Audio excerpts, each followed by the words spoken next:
Bonjour à tous, on commence cette revue de presse par l'info qui fait la une partout. Leicester a viré son entraîneur Claudio Ranieri, une information surprenante et un coup de tonnerre sur l'Angleterre. Quelques mois après avoir décroché de façon incroyable le premier titre en Premier League de l'histoire du club, Ranieri est donc remercié. Le Mirror dévoile ce matin les dessous de ce licenciement. Selon le tabloïd, ce sont les joueurs qui se sont révoltés dans le vestiaire et auraient demandé au propriétaire du club de virer le coach italien.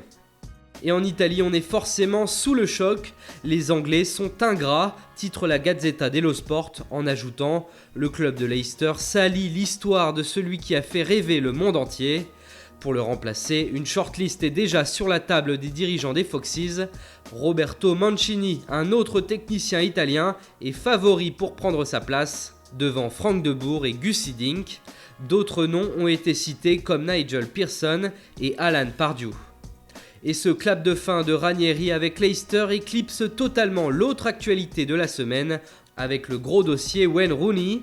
Le buteur des Red Devils était tout proche d'accepter une offre gigantesque en Chine, mais l'attaquant anglais est sorti du silence et a pris sa décision.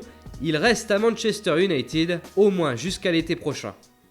En Espagne, si Cristiano Ronaldo fait la une pour tout et n'importe quoi, on apprend tout de même dans le journal AS que la prolongation annoncée de Lionel Messi au FC Barcelone prend un sérieux coup d'arrêt.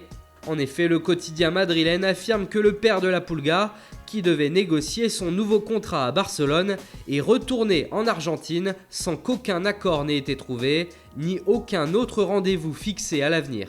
Dans Marca, on dévoile que le Real Madrid a supervisé Bernardo Silva ces derniers jours, et en voyant les matchs de Monaco, les scouts madrilènes se sont rendus compte qu'il y avait un autre grand coup à réaliser chez les Monégasques, Kylian Mbappé. L'attaquant de 18 ans a fait sensation cette semaine face à Manchester City.